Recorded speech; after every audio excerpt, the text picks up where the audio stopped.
नमस्ते दोस्तों। रचनास food lab में आपका स्वागत है। क्या आपके घर में भी बड़े बुजुर्ग घुटनों के दर्द या जल्दी थकान होने की शिकायत करते हैं?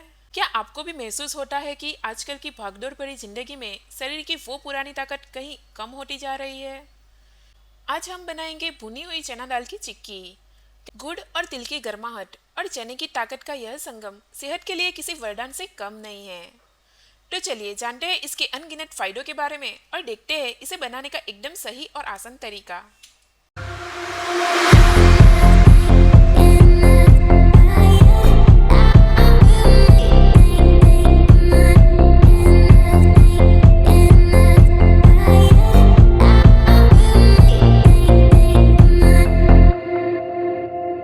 इस चिक्की को परफेक्ट बनाने के लिए हमें चाहिए ये चार चीजें: 250 ग्राम गुड़, 200 ग्राम भुनी हुई चना दाल, 1 चम्मच सौंफ और 2 चम्मच तेल।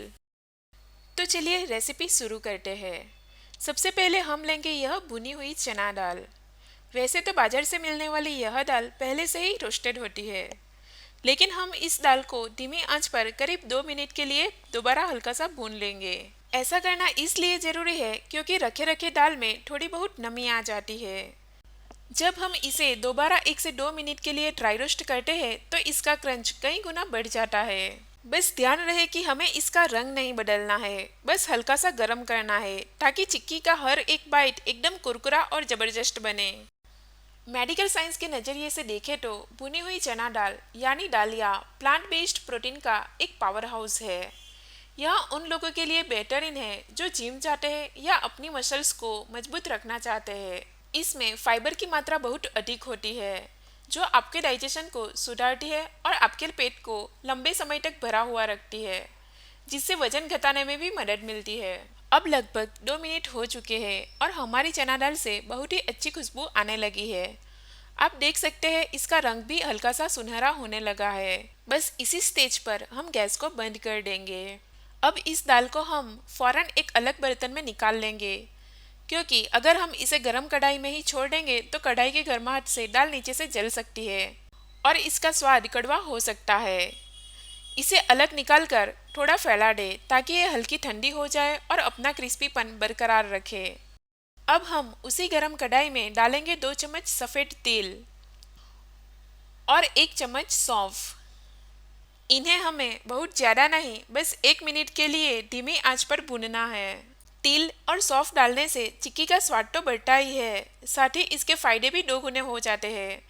तिल में कैल्शियम भरपूर होता है जो हड्डियों के लिए बहुत अच्छा है और इसकी तासीर गर्म होती है, इसीलिए ये सर्दियों में बहुत फायदेमंद है।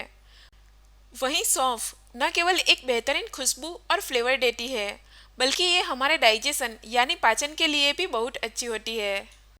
जैसे ही ये भुन जाए इन्हें भी हम उसी बर्तन में निकाल लेंगे जिसमें हमने चना दाल रखी थी। गुड़ की चाशनी बनाने से पहले हम एक बहुत जरूरी तैयारी कर लेंगे। हम चिक्की बनाने के लिए जो भी थाली, प्लेट या चॉपिंग बोर्ड लेने वाले हैं उस पर आधा चम्मच घी डालकर उसे अच्छे से ग्रीस कर लेंगे। अब कढ़ाई में 1 चम्मच घी डालेंगे। घी हल्का सा गर्म होते ही इसमें गुड़ मिलाएंगे। जैसा कि मैंने अगले वीडियो में बताया था, गुड़ की चाशनी बनाते वक्त गुड़ को हमेशा कद्दूकस या फिर बारीक काट कर ही ले। अब सबसे ज़रूरी बात, गैस की आंच को हमें बिल्कुल धीमी रखनी है। गुड़ को धीरे धीरे चलाते हुए पिघलाए। धीमी आंच पर पकाने से गुड़ जलता नहीं है और उसका स्वाद भी बरकरार रहता है। यह चिक्की सिर्फ स्वाद में ही नहीं, इसके पीछे आयुर्वेद और मेडिकल साइंस के बड़े कारण हैं। आयुर्वेद में चने और गुड़ का कॉम्बिनेशन अमृत के समान माना गया है। गुड़ की तासीर गर्म होती है और चने में फाइबर होता है। यह कॉम्बिनेशन सर्दियों में हमारे शरीर के वात और कफ दोष को शांत रखता है।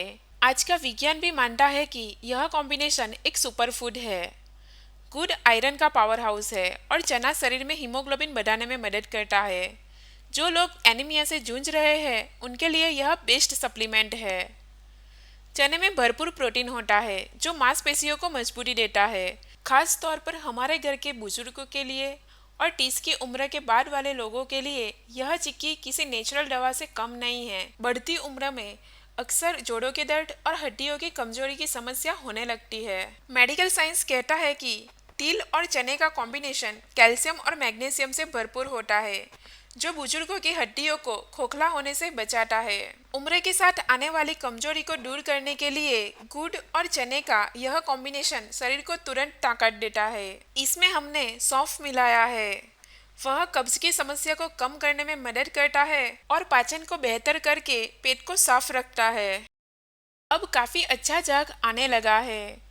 अब हम चाशनी को चेक कर लेते हैं। इसके लिए आप एक कटोरी में पानी लीजिए और गुड़ की 2-4 बूंदे इसमें डालिए। अब गुड़ को पानी से बाहर निकालें और इसे उंगलियों के बीच घुमाकर देखें। इस तरह से इसकी गोली बननी चाहिए।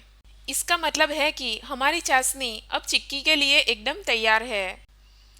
अब हम इसमें बिना देरी किए अपनी भुनी हुई चना दाल मिला देंगे। अब यहाँ आपको अपने हाथ बहुत जल्दी से चलाने पड़ेंगे। बिना रुके इसे अच्छे से चलाएं ताकि गुड़ की एक एक बूंद हमारी दाल और तिल और सौंफ के साथ अच्छे से मिल जाए। क्या आप जानते हैं, चना और गुड़ साथ खाने से शरीर में सेरोटोनिन बनता है, जिसे हैप्पी हार्मोन कहते हैं। यह तनाव कम करता है और दिमाग को तेज बनाता है। इसे अच्छे से मिक्स करना बहुत जरूरी है ताकि हर बाइट में गुड़ और दाल का बराबर स्वाद आए। अब यह अच्छे से मिक्स हो गया है। चलिए इसे जल्दी से अपनी घी लगी हुई प्लेट पर शिफ्ट करते हैं, वरना यह कढ़ाई में ही जम जाएगी। मिश्रण को थाली में निकालने के बाद अब एक घी लगी हुई कटोरी लीजिए और उससे इसे धीरे धीरे थपथपाएं।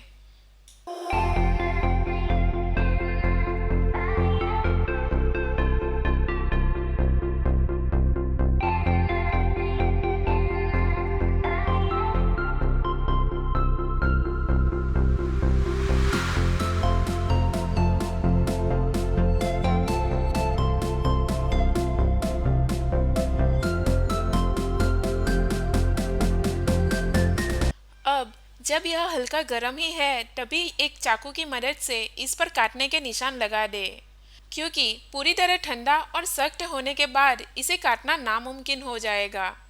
तो बस अपनी पसंद के शेप में कट लगाइए और इसे 15 से 20 मिनट के लिए पूरी तरह ठंडा होने के लिए छोड़ दे।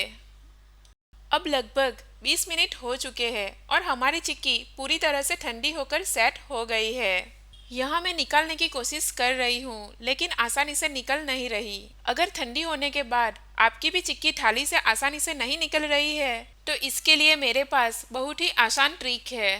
थाली को गैस के ऊपर बस 5 से 10 सेकंड के लिए हल्का सा गर्म कर लीजिए। इसे बहुत ज़्यादा गर्म नहीं करना है, बस इतना कि नीचे लगा हुआ घी हल्का सा पिघल जाए। जैसे ही थाली नीचे से थोड़ी गर्म होगी, घी मेल्ट हो जाएगा और देखिए हमारी चिक्की कितनी आसानी से पूरी की पूरी बाहर निकल आएगी। यह देखिए एकदम परफेक्ट और क्लीन पीस निकल रहे हैं। है ना कमाल की ट्रिक? इससे आपकी मेहनत भी खराब नहीं होगी और चिक्की भी नहीं टूटेगी। तो दोस्तों, तैयार है हमारी सेहत और स्वाद से भरपूर चना दाल और गुड़ की चिक्की। आपने देखा ना, इसे बनाना कितना आसान है। बस चाशनी का थोड़ा सा ध्यान रखना है और आपकी चिक्की भी एकदम ऐसे ही कुरकुरी बनेगी। इसे बनाइए, खुद भी खाइए और घर के बुजुर्गों को तो ज़रूर खिलाइए, क्योंकि यह उनके जोड़ों के दर्द और ताकत के लिए बहुत फ़ायदेमंद है। अगर आपको आज की यह रेसिपी पसंद आई हो तो वीडियो को लाइक ज़रूर कीजिए। इस वीडियो को अपने फ्रेंड्स और फैमिली के साथ शेयर करें ताकि वो भी इस हेल्दी रेसिपी का फ़ायदा उठा सके। और हाँ, अगर आप मेरे चैनल पर नए हैं या अभी तक आपने सब्सक्राइब नहीं किया है तो नीचे दिए गए लाल बटन को दबाकर बेल आइकन ज़रूर प्रेस करें ताकि मेरी हर नई रेसिपी आप तक सबसे पहले पहुंचे। अपना कीमती समय देने के लिए बहुत बहुत धन्यवाद। मिलते हैं अगले वीडियो में एक और नई और मज़ेदार रेसिपी के साथ। तब तक के लिए स्वस्थ रहे, मस्त रहे।